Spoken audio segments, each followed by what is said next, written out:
The Spring-Summer 2011 collection pays tribute to the long-standing, close collaboration between the great couturier Christian Dior and the illustrator René Gros. Outfit 5, a coat directly inspired by the artist's graphic style, bears witness to this legacy. Paris, Avenue Montaigne, the heart of the Christian Dior Haute Couture ateliers. Here in the hands of the toilist, who is responsible for making the muslin, the designer's sketches will take shape.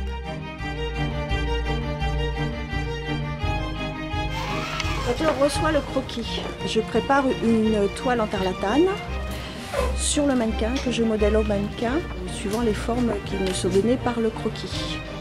With this simple toile and a Stockman dummy, the deuxième man, or the second hand, translates each line and form and imagines the coat's volumes. Ensuite, cette toile que je modèle, je la trace et je la réépingle pour avoir la forme générale.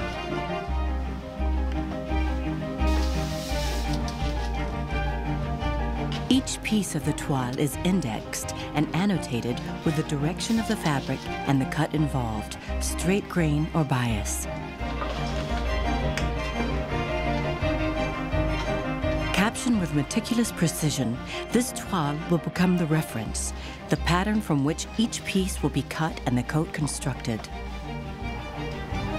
Once reviewed by the première main, or first hand, the toile is presented to the designer. For the first time, he can visualize his design in space. His drawing has taken shape, and thanks to the fitting model, it is now coming to life.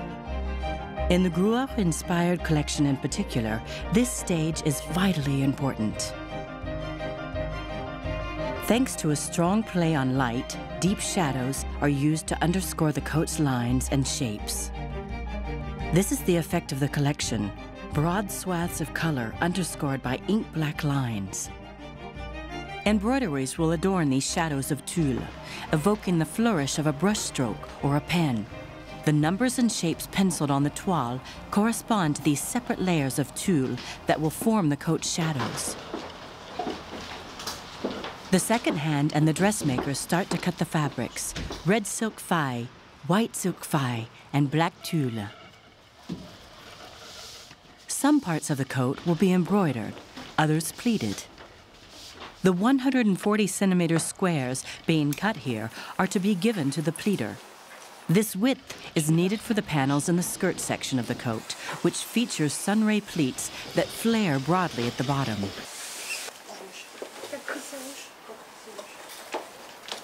The fabrics go through a host of small operations while the coat is being made. Si on ne prend pas les lisières, le tissu ne va pas rétrécir régulièrement.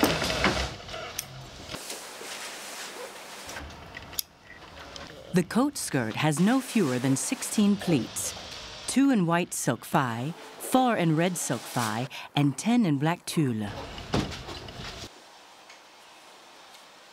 The toile sections to be embroidered are then dismantled for the stage known as threading.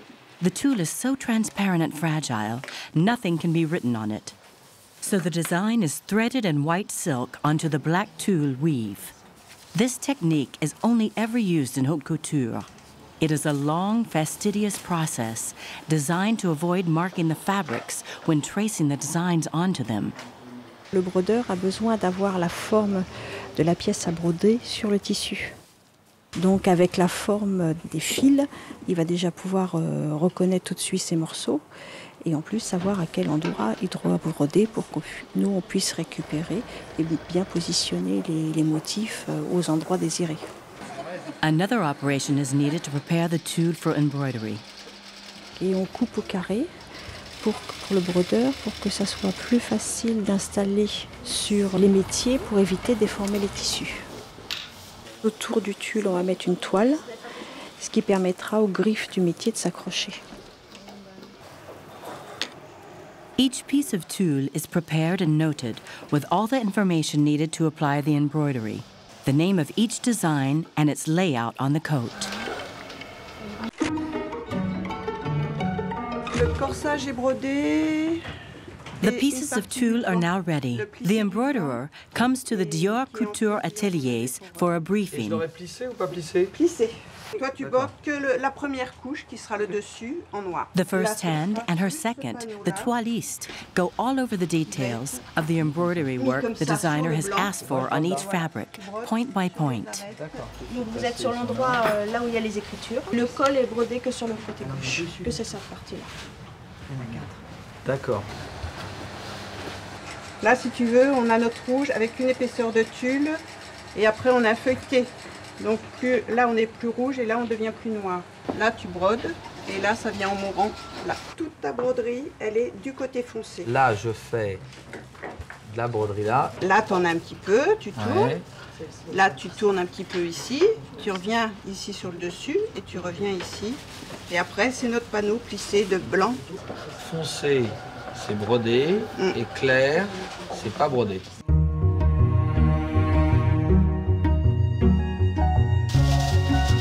Back in his studio, the embroiderer explains to his designer the motifs that will need to be reproduced on the tulle. The first step is to reproduce the pattern. He makes sure that the basque and the collar, marked by the thread, exactly match the paper patterns reproduced from the toile. The pieces are then reproduced again on tracing paper.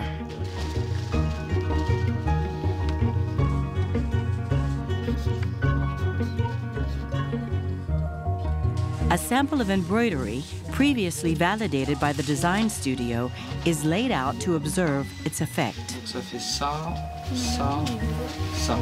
Ok, donc à la rigueur, vous pouvez faire les axes. Hein. The embroidery motif on the sample is then drawn onto a sheet of tracing paper.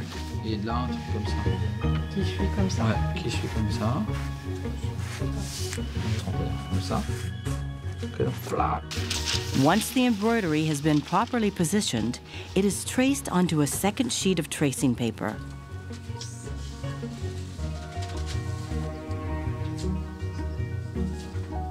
The designer draws standard strokes on one side and colors on the other. She then adds captions with all the information that the embroiderers need.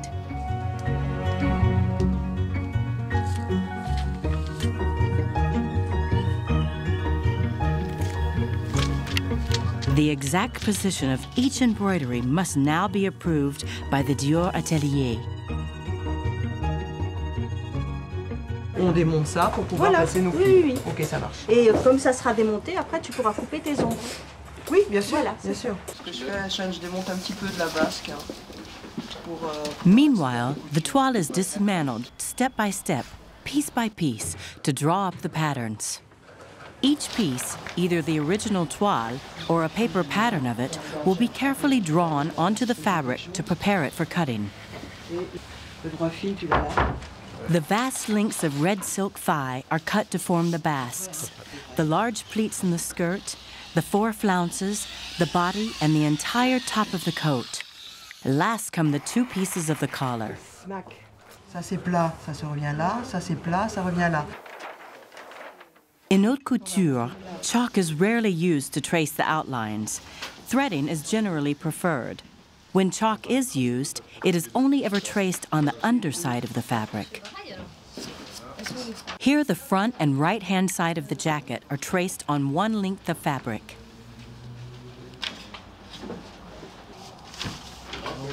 Individual precision is the key to creating a perfect work. Accuracy is crucial to ensure every piece in this impressive puzzle fits.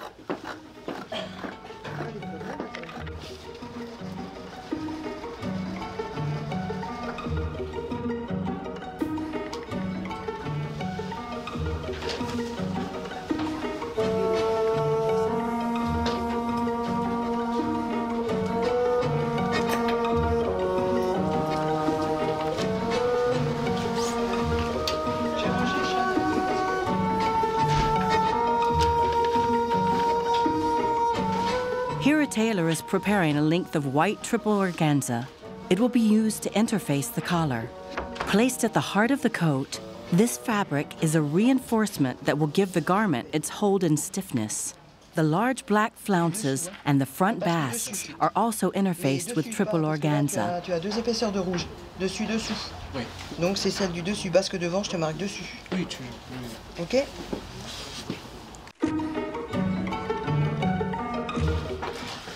Interfacing is a fundamental stage in the coat's creation. Today, the whole atelier is working on it. For the parts that need a supple hold, simple organza is used as interfacing. The collar and the basques have pronounced stiff shapes, so are reinforced with triple organza. Pre-shrinking involves steam ironing every piece of fabric. Some fabrics shrink when heated. Without regular ironing at this stage, any later work on the coat could be jeopardized because the fabric would have shrunk. For complex forms like the collar, the tailor has fixed the organza to the faille. Maintenant, je vais commencer à le rouler pour donner de forme.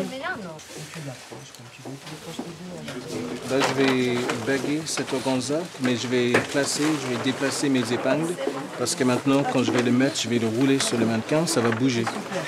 C'est ça la différence avec prêt-à-porter et la haute couture, c'est que tu t'es calculé d'avance et la haute couture, c'est plus au chic. Ça peut bouger un jour, si quelque chose est coupé en billets, le lendemain, ça s'allonge, donc il faut replacer. Donc tout est fait vraiment à la main, chaque étape, une fois, deux fois, trois fois. Et la cinquième, c'est quoi? C'est pour chiquer, ça se trouve, ça changera encore, ça. Hein? Donc surtout, ce qui est important, c'est que tu aies ton premier col ici, qui tourne bien comme un col de veste classique. Et ensuite, tu te fais comme une goutte ici, tu vois? Une goutte du revers, parce que le col, normalement, derrière, il tient debout. Enfin, tu le chiques pour que ce soit joli. Hein. Oui. These careful placings and adjustments of the fabrics fitted together can take hours. The second hand instructs her team. Nous allons poser les ombres de tulle sur les morceaux. C'est pour avoir l'effet de couleur qui diminue en intensité avec l'effet lumière. Donc, sur ton tissu, je t'ai déterminé l'arrêt pour la coupe des tulles. Là où il y a marqué 2 tulles, on aura donc le tulle brodé, plus une deuxième couche que l'on va poser ici et que tu vas couper dans la forme du petit trait. D'accord. D'accord? Ok. Et ensuite, on va avoir la broderie tout par-dessus. Voilà. Alors, si je comprends bien, il faut que je commence par le 5. Oui, je t'ai expliqué par là, mais il faut que tu commences par le 5. Comme ça, on recouvre, on vient ici, on recouvre, on vient là, on recouvre, on vient là. Et le dernier tulle brodé fera la dernière couche. La 5e épaisseur. Ça suffit. Voilà. Et puis, tu fais ça ici. Voilà. Et après, tu prends ton morceau gauche, tu poses dessus. Tu te mets quelques épingles et après, tu vas faire tes petits points pour le tenir sans que le point se voile. Ok? The tailor starts rolling the basque on the cushion to interface it with red organza.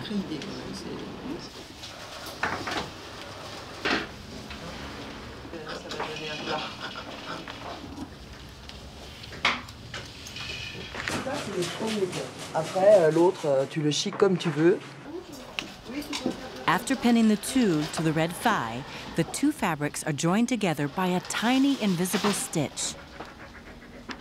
Layer after layer, the gradated shadow effect on the coat starts to appear.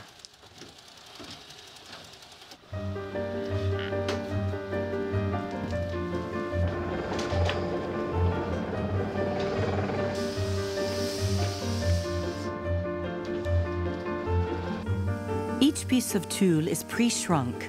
The humid heat removes the glossy effect and the fabric is stabilized.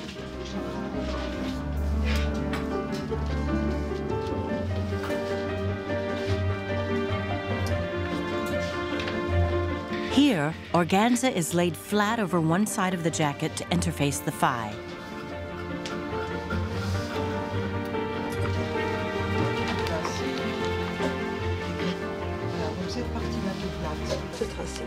Là, tu te traces. Tu te laisses, on va dire, 3 cm tout autour. Après, tu te poses ici, tu t'entoiles comme tu as fait pour l'organza. On se met la basque dans la forme avec la pince. pour obtenir le rond. Donc ça, cette partie-là, elle est plate, donc moi je la laisse tomber. Ouais. D'accord. Et après, je fais comme si c'était ma taille.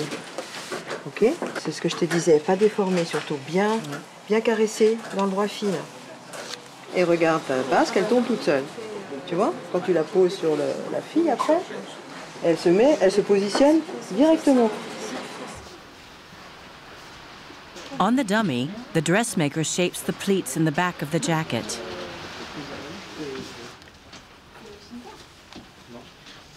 She snips the fabric to widen a sleeve for better ease of movement, then pins the fabrics to roll them together. The collar interface with triple organza will now be shaped on the dummy. Here we can see 3 layers of fabric, but a total of 5 will be needed to craft the collar. Silk fye on top, simple organza to add texture to the fye, triple organza to provide the shape, then another layer of simple organza and a final piece of silk fye on the underside of the collar. Meanwhile, the atelier workers are threading the fabrics for the 2 large flounces that form large drapes between the basque at the back of the coat. Donc les parties en biais, elles se placent très très bien parce que le biais fait que ça se détend plus et ça roule mieux. The tailor refers to the toile to make the darts in the drape back flounces.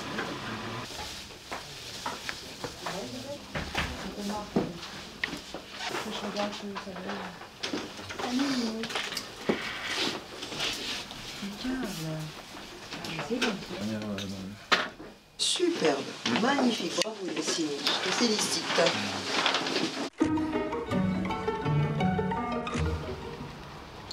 This morning, the dressmakers have put a paper pattern under the original muslin and are using a tracing wheel to mark out where the tulle will go. Non, je le fais à main levée, Isabelle, tu fais à main levée, prends pas de pistolet. La fois que ça descend en zigue-zigue. Le 1 qui est la partie. The pattern is then carefully captioned. Le 2. Le 3 tout seul ici. Le 4 tout seul ici. Après, le 1, donc lui, on sait qu'il continue tout le temps. Donc on va se retrouver avec une partie 2 ici. Meanwhile, the triple organza interfacing for the basque is being catch-stitched to the silk fye. Catch-stitching is commonly used in the tailoring atelier to sew interfacing to fabric and keep it slightly apart from the seams. When the interfacing is cut flush to the stitching, it won't create any extra seam bulk. The tailor is removing his basting, leaving only the outline threading visible. He adds the tulle motifs, then stitches and knots them in place.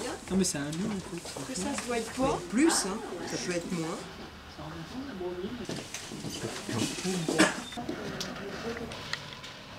Once the fabric has been cut and the pattern traced, the toile is reassembled on the dummy, ready to be sent to the embroiderers.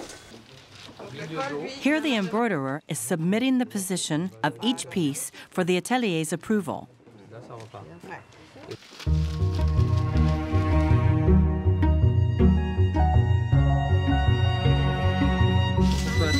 Back at his studio, he gives his designer the okay. After a quick wipe down to make sure nothing will catch, the designer lays out 2 sheets of tracing paper. The motifs on the top sheet are pricked onto the tracing paper below, which will be dusted with chalk. This process allows the designer to trace her drawings onto the tulle with chalk powder. For the time being, she protects the tulle with a piece of hydrosoluble plastic. She can use the canvas border around the tulle to tack the 2 materials together.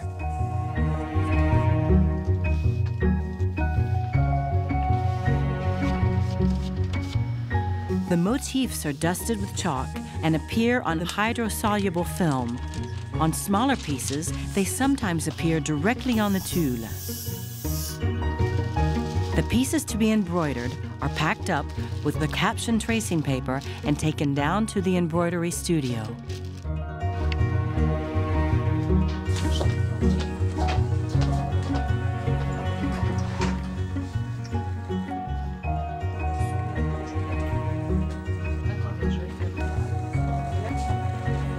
The embroiderer fixes the fabric to her loom. She has to make sure the tulle stays perfectly taut to avoid pulling it out of shape, altering its physical properties, and jeopardizing its insertion into the coat's folds and seams. These side straps allow her to adjust the tulle's tension. The captions on the tracing paper give her all the information she needs to do her work. She starts by checking that the motifs match. Each color noted on the tracing paper corresponds to a particular bead or sequin, in this case, size 3 and size 5 sequins. The embroiderer sets to work with a string of beads and her hook. In the tambour technique used here, called the crochet de Lunéville, she works blind. She holds her beads and sequins under the loom and hooks the thread through the tulle.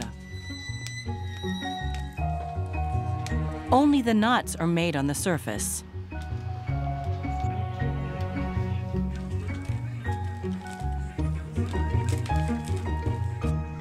She then turns the loom over to check the precision and perfection of her work on the right side of the tulle.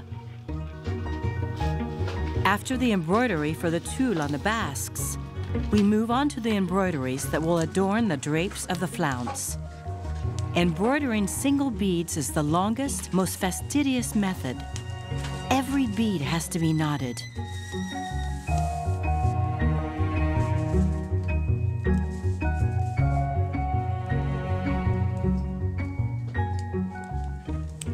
Before being delivered back to the atelier, each piece of embroidery is steamed.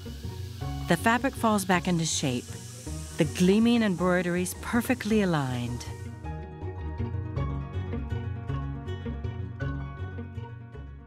Back at the Couture atelier, preparations are underway to cut a long bolt of red organza for the interfacing. A dressmaker is assembling the 5 layers of black tulle that will produce a deep shadow on the left side of the coat.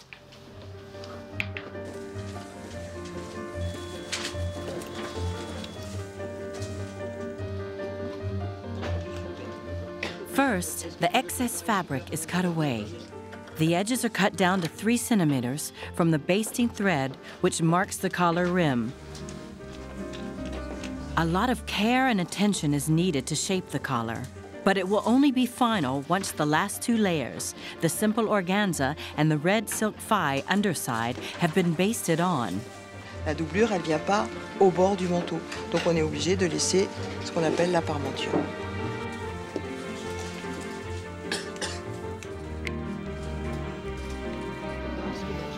Tulle is basted to a sleeve, then onto a piece of the jacket.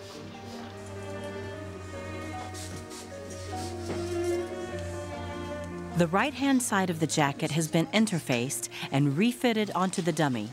The interfacing has stiffened the silk faille, and the dressmaker can now shape the shoulder, round out the sleeve, and form the folds in the back. She rolls the organza and fixes it neatly to the faille. A flounce interfaced with triple organza is fitted to the dummy's waist.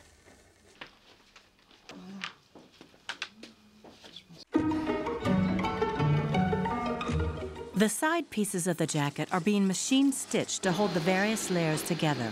Les paddings de Monsieur Dior qui perdurent encore. C'est vraiment ce qui permet de donner la forme à la basque du devant. Invented by Christian Dior himself, the paddings are a key feature on the iconic bar jacket, the epitome of the new look.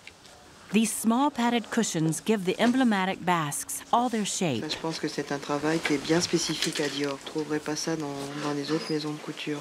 On le glisse en dessous et on le fixe à la taille pour que la basque reste bien projetée comme ça en avant. The basque is unpinned from the dummy to be attached to the flounce. Voilà, c'est celui-là. 2 cm, ça se fait très très bien. Making the flounces is a complex business because the right side and the underside can both be seen. La broderie de l'autre, on la mettra là. Over in another part of the atelier, work on the underskirt has started. Made in red tulle and edged with horsehair ribbon, it is shaped to give the coat skirt its full volume and flow. The basque is basted to its flounce. Here we can clearly see the catch stitch that keeps the 3 layers together: silk, red organza, and the white triple organza.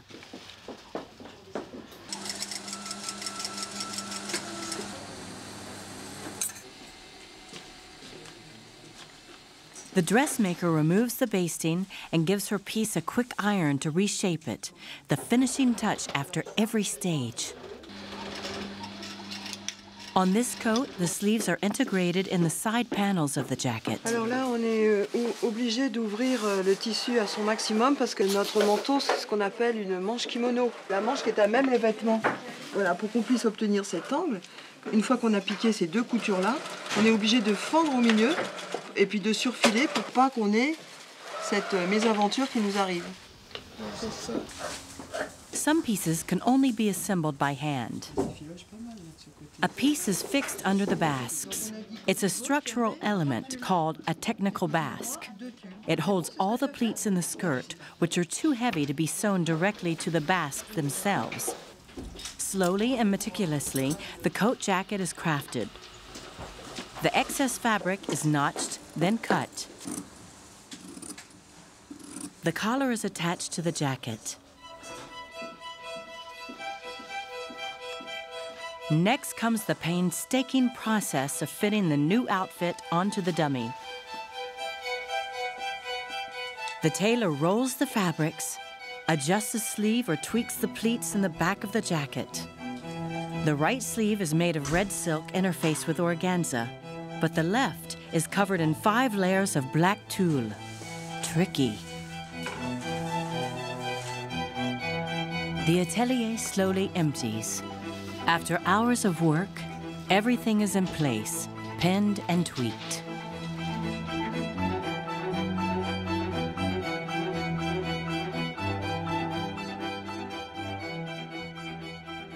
The action now moves to the Maison Lognon pleating studio in central Paris. The Maison Lognon has been working with Dior since the Couture house was founded and is well versed in the stringent demands of Dior Haute Couture. For this coat, outfit 5, Dior has ordered 16 sunray pleats that fan out like a setting sun, a classic House of Dior motif. Le plissé soleil, on dit toujours qu'on donne des pointes car ce sont des quarts de circonférence, c'est-à-dire c'est du tissu qui est pris en plein biais, donc il s'évase. Vous verrez des pentes sur le dessus du manteau, mais la grande partie est à l'intérieur et quand la cliente ouvrira ce manteau, il y aura un effet de flou et une grande élasticité dans le vêtement. Au préalable, nous avons repassé les tissus.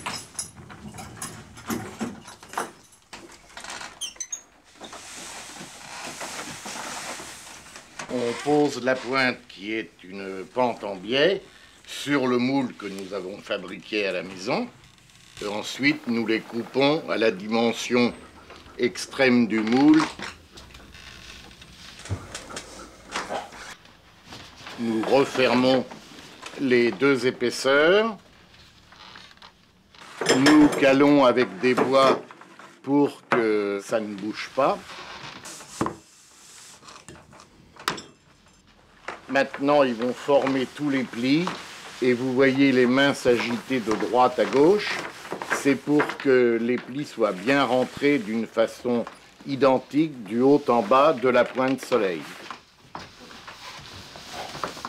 Nous allons refermer notre papier craft pour ensuite emmener les 2 pointes qui viennent d'être faites dans les tubes où elles vont cuire. The pleats will cook for an hour. The temperature depends on the quality of the fabric. The pleats won't be removed from the molds until the following day. The fabric has to cool all night to make sure the pleat will keep its shape all of its life.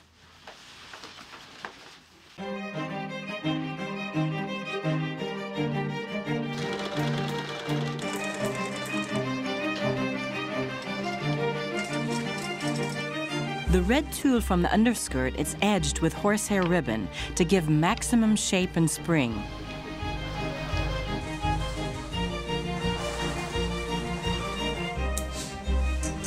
Today, work has turned to the flounces.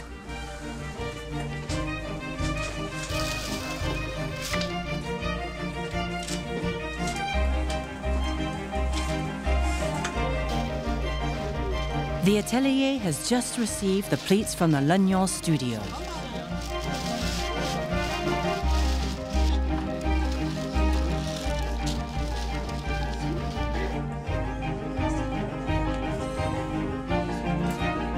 The dressmaker lays the patterns over the pleats to see which parts to keep.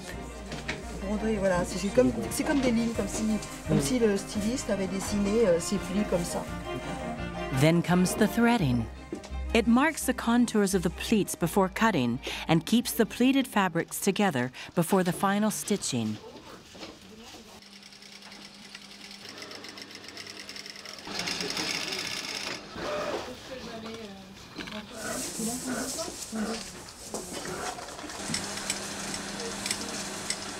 The horsehair ribbon is then sewn to the underskirt.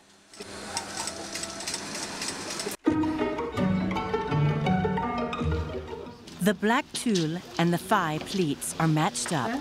The piece is then attached to the technical basque at the waist.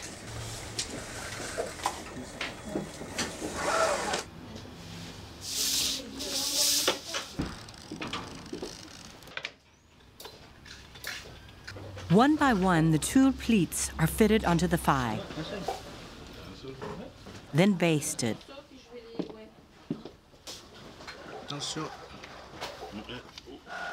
Before being stitched to the skirt, the underskirt is pinned to the waist of another Stockman dummy and checked. The House of Dior has individual Stockman dummies for each of its Haute Couture clients, fitted to their personal measurements. All the fabrics cut on the bias have to fall and hang perfectly.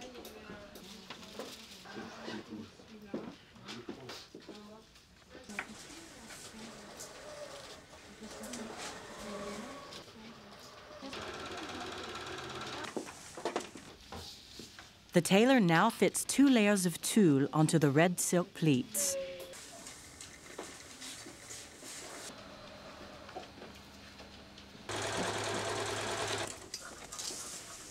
A silk facing is prepared for the tulle underskirt. It is stitched to the waist and allows the underskirt to be sewn to the lining of the coat. The seam goes from edge to edge and creates no bulk. The dressmaker helps to check the fluidity of the pleats.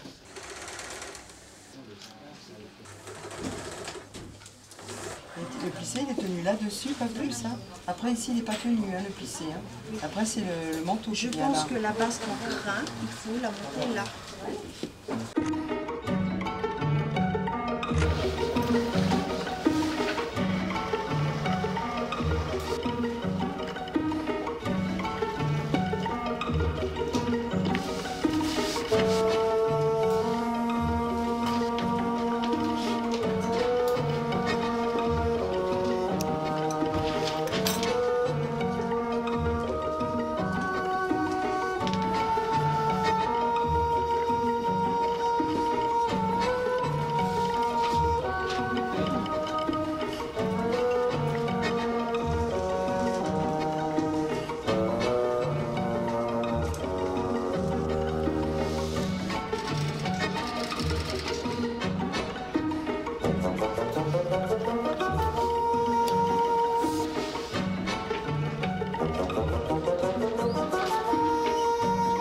It's now been 12 days since work started on the coat.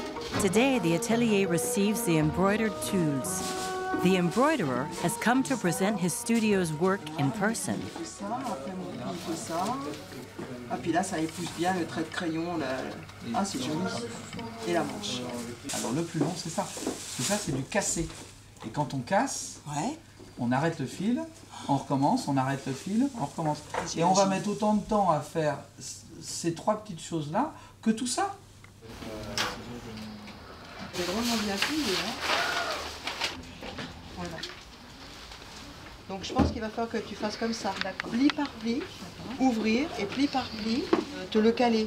The baguette strips embroidered on the tulle pleats have to be perfectly aligned along the pleat ridges. Like pencil strokes on a drawing, they are there to accentuate the crisp folds and highlight their every motion.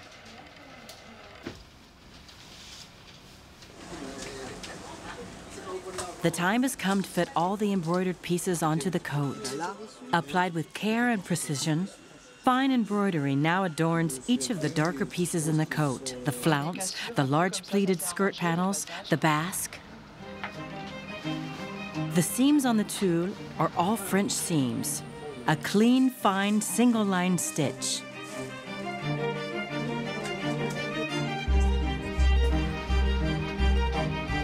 One by one, the tools are put in place. A full vision of the coat is starting to emerge.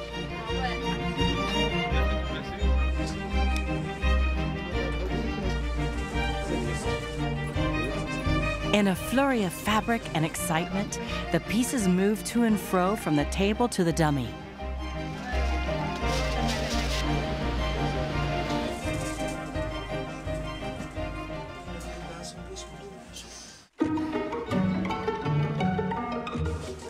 The basque that forms the front panel is being stitched. The coat skirt will be made up of 5 panels per side, 4 panels and the basque. A large flat panel is lined with silk pongé. Only the flat panels are lined, not the pleats, which need to be free to move. Je les ai calés uniquement Au niveau sur les broderies. des broderies, voilà, mais Voilà, pas on a après. laissé libre en bas. Je me suis Super. bâtie en bas. Et Très bien. The dressmaker stitches her flounce. She sews the tulle, the red organza, and the silk file together with one seam. The triple organza, which gives the front of the flounce its hold, is kept a few millimeters away with a solid catch stitch, seen here in red. The basting threads are removed. Panel after panel, the coat skirt is constructed.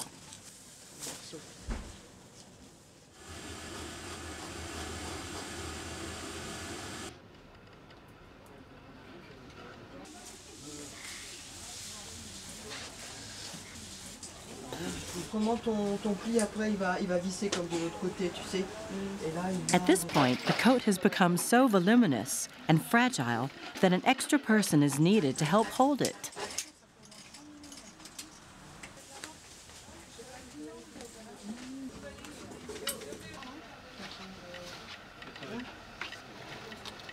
De toute façon, l'humain, on rame tout ça là-haut.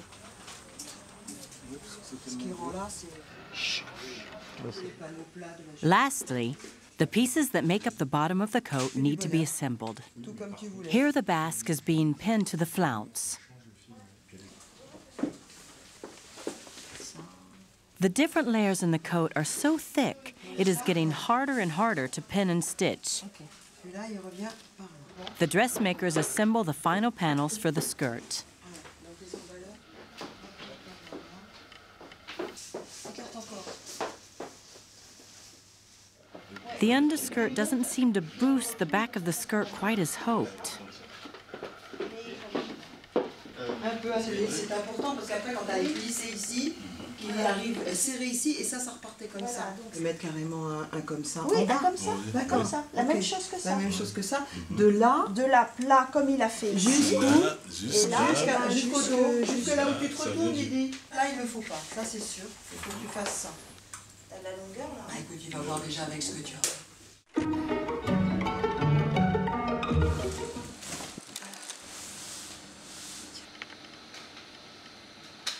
The pleated red file is sewn securely onto the technical basque with a catch stitch. Donc ici, on se retrouve avec moins de matière pour monter la taille sur la basque. Et là, regarde, ça repousse naturellement. Comme ça, la basque, elle va venir ici. Et les panneaux blancs vont combler le trou. To make sure the skirt pleats fan out to the full, the decision has been made to puff the skirt out further. Ici, ça va bien projeter tes plis. Les plis qui partent de là. Et puis ça va aider à les soutenir. A row of extra flounces has been made. The pleats are overlapped on a white silk panel to sew them more tightly together. Initially, 10 centimeters of pleats were planned at the waist, but this is now tightened to 5. The flounces and the large red and dark-colored pleats are fixed to the skirt basques. Now only the white silk pleats in the middle are needed. On a donc la jupe. L'escargot vient se monter ici, à plat, et par-dessus, on va mettre le panneau blanc. The dressmaker tucks them under the basque and holds them up against the technical basque to measure their length. The skirt is taken off the Stockman dummy to be basted. Stitching this many layers of fabric together is a time-consuming, difficult task. Pleats, flounces, basques, and lining, all stitched together with one seam. A zigzag stitch is used to flatten all these layers down. It is cut flush to the seam so that the lining can be folded over and cleanly faced. Every time a new piece is attached, the coat is checked on the dummy to ensure it hangs properly. White threading marks the length of the finished hem.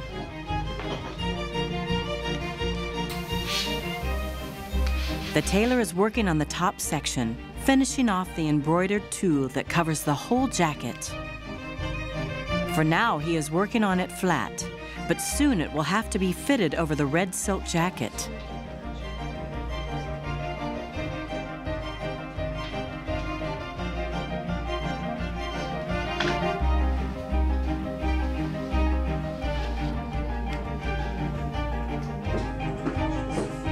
Basting, ironing, fitting, refitting, realigning, restitching again. As the days pass, the full effect of the play on the coat's form and volume appears.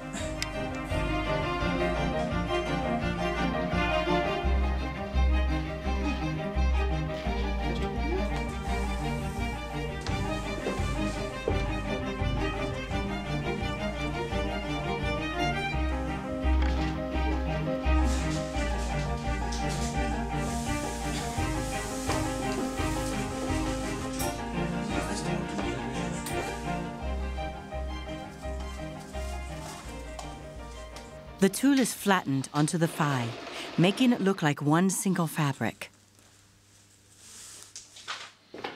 The dressmaker separates the faille from the tulle and marks the hemline with a thread, known as oversewing the hem. To make the hem, she machines a tiny zigzag stitch 2 millimeters from the edge, folds the fabric over, and flattens it with the iron. A classic hem would have been too wide and disrupted the fall of the pleats. She then cuts the fabric just below the seam and presses the pleats back down with the iron.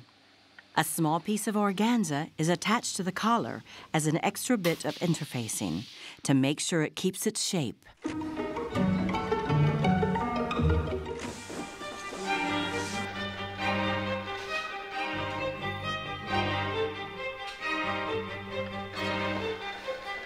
The first layer of tulle is stitched to the edge of the silk faille, but the other layers are left loose.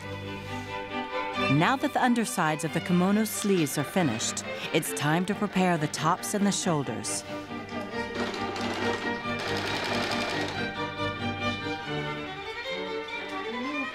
Over and over the pleats are ironed to consolidate their shape and stretch the tulles. The tulles are cut 1 centimeter from the edge of the faille and stitched along the entire circumference of the skirt.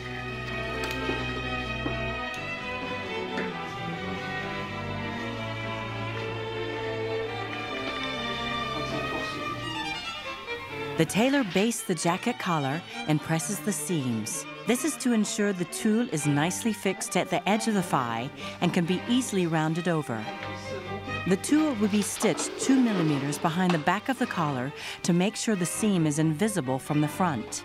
Once the collar is properly in place, it is stitched to the jacket. The tailor sews the sleeve inside out, then turns up the cuff to access the tulles. 4 layers of tulle are stitched together.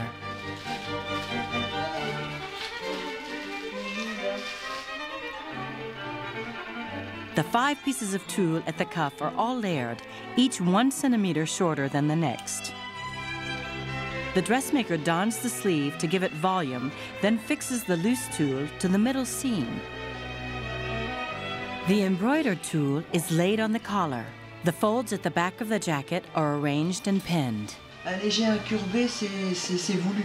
Il voulait pas un truc comme ça. Fixing the back folds is time-consuming and complicated. The layers of the fabric are so thick and the embroideries and tools so delicate, it takes some crafting to get the desired movement at the back. The facing is stitched to the collar. But what with the collar's complex shape, the embroidered tulle cannot be fitted onto the dummy. The jacket section is laid out flat to be basted and readjusted. The lining is fitted inside the jacket.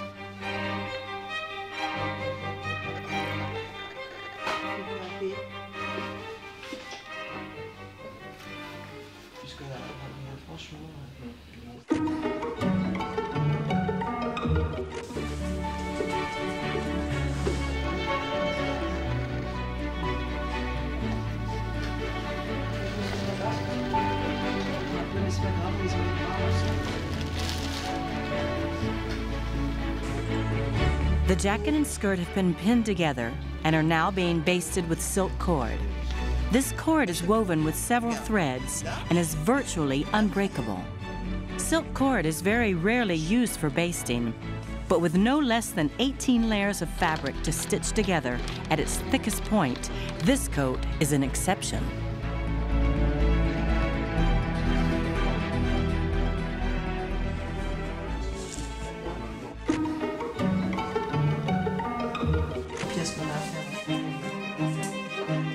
There's just one day to go before the show.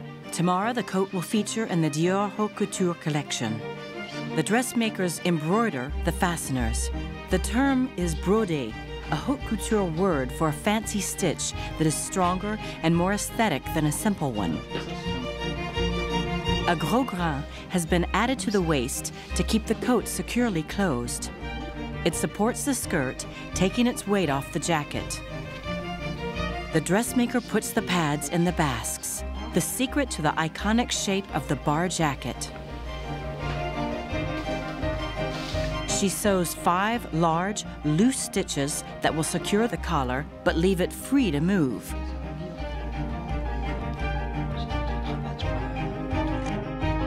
The big day has finally come. At the Musée Rodin, where the House of Dior prepares to show its Haute Couture collection, a prestigious audience is gathering. Outfit 5 in a stunning collection of 30 unique creations, the coat is poised to make its entrance. Back at the atelier, all eyes are focused on the last finishing touches.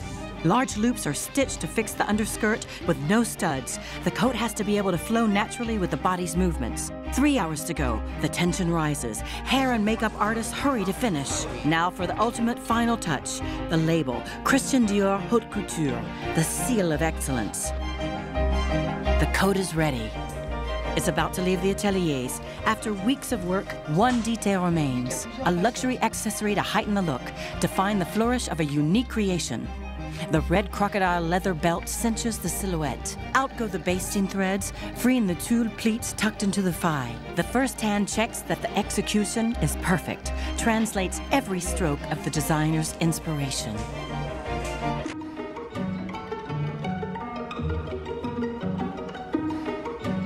Two hours to go. Backstage 2. The last details are in motion. The models get ready to be the Dior lady. 45 minutes, dressing.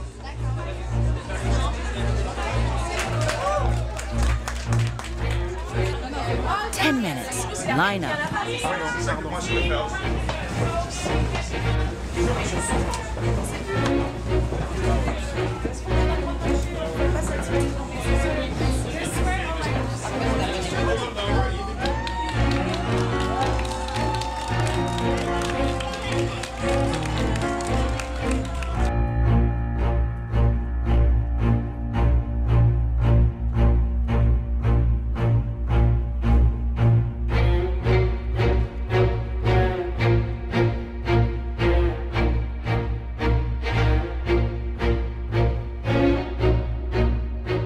Over 500 hours of meticulous handiwork, a unique combination of tradition, excellence, and savoir-faire.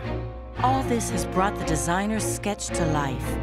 Outfit 5 offers the world Christian Dior's vision.